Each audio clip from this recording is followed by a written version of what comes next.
अगर लोग पैसा नहीं ले रहे हैं कि ये हम मतलब 10 रुपये का चीज़ अगर 2 रुपया में अगर उनका घर है, उनका ज़मीन है, बोलेंगे ज़मीन का मुआवजा नहीं देंगे क्योंकि ये जीएम लैंड है, 50 साल से यहाँ प्रॉपर तानाशाही है, प्रॉपर गुंडागर्दी है। क्या ये डिज़र्व नहीं करते कि जिस घर में रह रहे उसी जैसा घर वो फिर से बना सके? उनको तो आप बेदखल कर रहे हैं, उनको हटा के आप कोई विकास, सो कॉल्ड विकास करने वाले हैं, कहीं का विकास करने वाले हैं।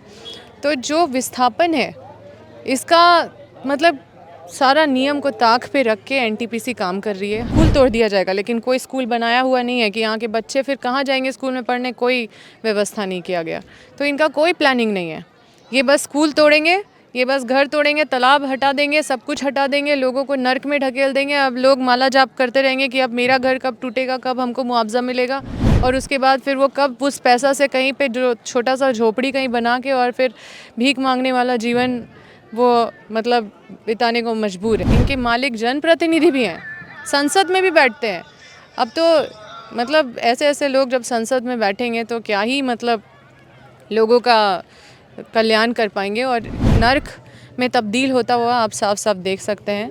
यहाँ के लोग खुद अपना आप बीती बताएंगे। दुनिया भर का केस लेके घूम रहे हैं सब लोग, सिर्फ कोर्ट कचहरी जा रहे हैं। अब इनका है कि कितना मतलब कोर्ट कचहरी जाने के लिए भी पैसा नहीं है, घर में खाने के लिए भी पैसा नहीं है। ऐसी हालत में ये छोड़ देते हैं, यही देने के लिए इनके पास और कुछ नहीं। नमस्कार, इस वक्त मैं जोरदाग में हूँ। केराडारी ब्लॉक में यह पड़ता है, हजारीबाग जिला है। आप अगर मेरी बाईं ओर देखेंगे तो खदान अब यहाँ तक पहुँच गया है, गांव के एकदम मुहाने तक। इसके बाद से पूरा इलाका जो है, यहाँ पर लोग रहते हैं, गांव का इलाका है, सरकारी स्कूल है, प्लेग्राउंड है और बाकी जो आम जो रैयत हैं उनके घर हैं।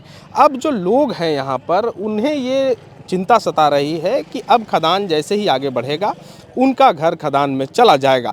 लेकिन सबसे बड़ी परेशानी जो है वो ये है कि मुआवज़ा सही तरीके से या उचित मुआवज़ा लोगों को नहीं मिल पा रहा है, जिसका सबसे बड़ा कारण जो अभी मुझे समझ में आया, यहाँ दलाल बहुत ज़्यादा सक्रिय हैं। दलाल जो हैं वो कंपनी से पैसा लेते हैं, सेटिंग करके जो रैयत हैं उन्हें कुछ पैसा दिया जाता है, कुछ नहीं दिया जाता है। इसको लेकर के बीते कई दिनों से यहाँ पर आंदोलन भी चल रहा है, कई दिनों तक काम ठप भी रहा, लेकिन कोई प्रॉपर सुनवाई कंपनी की तरफ से या उन्हें उचित मुआवजा कैसे दिया जाए, इसको लेकर के अभी कोई रूपरेखा तो दिखती नहीं नज़र आ रही है। हमारे साथ अम्मा प्रसाद हैं, यहाँ से पहले विधायक भी रही हैं। अम्मा जी, इसका जो सल्यूशन क्या हो सकता है, पहला तो ये, और दूसरा कि इतने लंबे समय से जो खनन प्रक्रिया चल रही है, रैयतों की ज़मीन जा रही है, अब तक लोगों के बीच ये क्लैरिटी क्यों नहीं आ पाया कि कंपनी से उन्हें कॉम्पनसेशन मिलेगा कैसे, क्या प्रोसेस है? देखिए, कंपनी का कोई भी कम्युनिकेशन नहीं है लोगों के साथ। अगर घर से बेदखल करने में वो कामयाब मतलब नहीं हो पा रहे हैं तो पुलिस लगा दे रहे हैं। अगर लोग पैसा नहीं ले रहे हैं कि ये हम मतलब 10 रुपये का चीज़ अगर 2 रुपया में अगर उनका घर है, उनका ज़मीन है, बोलेंगे ज़मीन का मुआवजा नहीं देंगे क्योंकि ये जीएम लैंड है, 50 साल से यहाँ जितना भी घर देख रहे हैं ना, सारा जीएम लैंड में है, जो कि रैयती मान्यता प्राप्त है, रसीद कटर रजिस्ट्री है उनके नाम पे। लेकिन उसके बाद भी इनको क्या ये डिज़र्व नहीं करते कि जिस घर में रह रहे उसी जैसा घर वो फिर से बना सके? उनको तो आप बेदखल कर रहे हैं, उनको हटा के आप कोई विकास, सो कॉल्ड विकास करने वाले हैं, कहीं का विकास करने वाले हैं। तो जो विस्थापन है इसका मतलब सारा नियम को ताक पे रख के एनटीपीसी काम कर रही है। हर जगह देखेगा एनटीपीसी का शिकायत है। कल ही बादम में भी अधिकारियों के साथ रैयत है सो झड़प हो गया, वहाँ पे कई लोग घायल भी हुए, सारे पदाधिकारी। तो बड़ा ही मतलब मानवीय संकट देखने को मिलेगा आपको यहाँ पे। लोगों का लाइवलीहुड अभी बहुत अच्छा है यहाँ पे, देखिएगा पूरा एग्रीकल्चरल लैंड है, खेती बाड़ी सब कर रहे हैं, कमा रहे हैं। अभी इनको बेदखल उनसे भी कर दिया जाएगा, इनको तो रोज़गार भी नहीं दिया जाएगा। और मतलब एक एक चीज़ आप देखिए कि ना यहाँ पे स्कूल तोड़ दिया जाएगा, लेकिन कोई स्कूल बनाया हुआ नहीं है कि यहाँ के बच्चे फिर कहाँ जाएंगे स्कूल में पढ़ने, कोई व्यवस्था नहीं किया गया। तो इनका कोई प्लानिंग नहीं है। ये बस स्कूल तोड़ेंगे, ये बस घर तोड़ेंगे, तालाब हटा देंगे, सब कुछ हटा देंगे, लोगों को नर्क में ढकेल देंगे। अब लोग माला जाप करते रहेंगे कि अब मेरा घर कब टूटेगा, कब हमको मुआवजा मिलेगा, और उसके बाद फिर वो कब उस पैसा से कहीं पे जो छोटा सा झोपड़ी कहीं बना के और फिर भीख मांगने वाला जीवन वो मतलब बिताने को मजबूर है। अच्छा, नियम क्या कहता है? अगर कंपनी मेरी ज़मीन ले रही है तो क्या क्या प्रावधान है नियम उनके तो लिए? यही है कि आरएफसीटी एलएआरआर का मतलब इनको पालन करना चाहिए। ये बिना मतलब का ये अवैध तरीके से काम कर रहे हैं। इनको ये कहते हैं हम LA फॉलो कर रहे हैं, लैंड एक्विजिशन एक्ट फॉलो कर रहे हैं, कोल बेरिंग एक्ट फॉलो कर रहे हैं, जो कि बहुत पुराना एक्ट है। और मतलब इसका क्लैरिटी भी है, जो कोल मिनिस्ट्री ऑफ इंडिया है उसने क्लैरिटी भी दिया है कि इस परिस्थिति में 2013 को लागू करना है, उस परिस्थिति में ये ब्लॉक आता है। लेकिन इनको क्योंकि इनके सहूलियत के हिसाब से जो इनको जो एक्ट फॉलो करना कर रही है, जो संकल्प, हंसी आएगा आप संकल्प पढ़िएगा तो उसमें संकल्प में अजीब अजीब चीज़ लिखा हुआ है, जो लगता है बस ऊपर में संकल्प लिखा हुआ है इसलिए वो संकल्प है। उसका जो भी संकल्प के नीचे जो भी लिखा हुआ है वो बेसलेस है, बिना कोई मतलब का है। मतलब कि कोई BIT के कोई बहुत पुराने कोई स्वतंत्र वो नहीं था, मतलब सर्वे उस समय होता नहीं था, तो वहाँ से BIT से कुछ स्टूडेंट को भेज के चट्टी बरियातुनी पकरी बरवाडी में, जो यहाँ का एरिया नहीं है, वहाँ पे सर्वे करने के लिए भेजा गया। तो वहाँ पे क्या क्या होना चाहिए, क्या क्या मिलना चाहिए, वो कुछ स्टूडेंट लोग डिसाइड किए थे। उसी को संकल्प उस समय बना दिया गया था। अब उसी के ऊपर थोप दिया गया कि ये चट्टी बरियातू भी उसी के आधार पे चलेगा।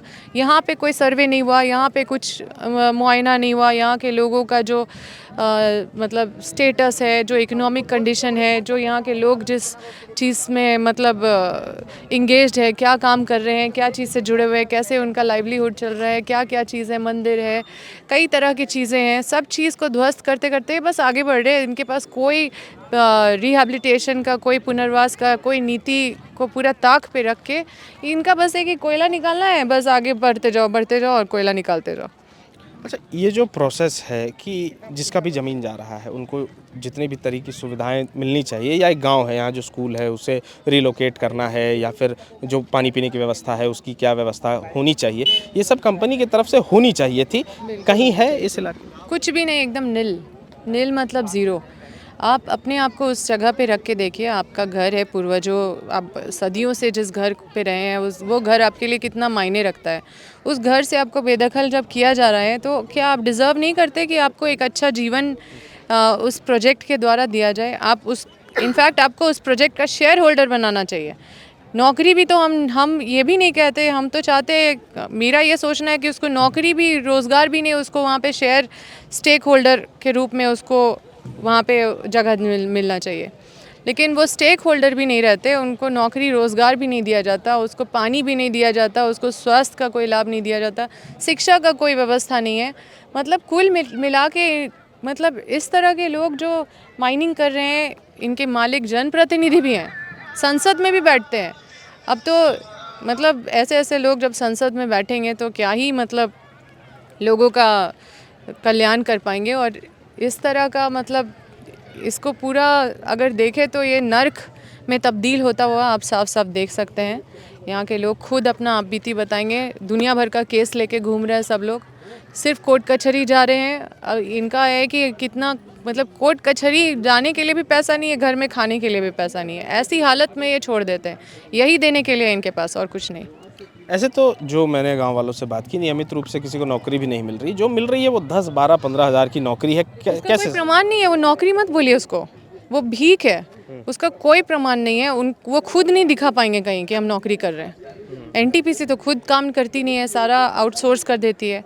और वो जो आउटसोर्स करती है वो बस इधर आओ, लिस्ट बना दिए, बस ऐसे पैसा मिल रहा है, कोई माई बाप नहीं है उसका। कभी भी अगर थोड़ा सा अगर वो बोला कि साहब हमसे ज़्यादा काम करवाया जा रहा है, कम पैसा मिल रहा है, बस तुरंत हटा दिया जाएगा। मतलब प्रॉपर डॉक्यूमेंटेशन नहीं है, प्रॉपर तानाशाही है, प्रॉपर गुंडागर्दी है। 23 वर्षों के सफर में 17,000 से भी अधिक छात्रों ने डॉक्टर एवं इंजीनियर बनकर भरे सफलता की ऊंची उड़ान। जहां साधारण छात्र भी झारखंड टॉपर्स बनकर बना रहे इतिहास। दूरदर्शी शिक्षाविद श्री विपिन सिंह के मार्गदर्शन में मेडिकल एवं इंजीनियरिंग के लाखों छात्रों के लिए आशा की किरण के रूप में गोल नेशंस लीडिंग इंस्टीट्यूट। सरकारी परीक्षा की तैयारी का सबसे भरोसेमंद नाम NIBM। अच्छा कोचिंग ढूंढ रहे थे तो फिर गूगल में ही बताया कि यहाँ का रेटिंग भी बहुत अच्छा था। पुरुलिया से आए हैं यहाँ पर कोचिंग करने के लिए। IBM के बारे में मेरे एक भैया हैं जो पिछले साल ही बैंकिंग यहीं से प्रिपरेशन किए और इस बार IBPS PO में सिलेक्शन लिए। मेरा अभी फाइनल सिलेक्शन हुआ है RRB PO में, उत्तर बिहार ग्रामीण बैंक में। मेरा फाइनल सिलेक्शन RRB PO में हुआ है। IBM, the follow-up.in. Like, share and subscribe. www.thefollowup.in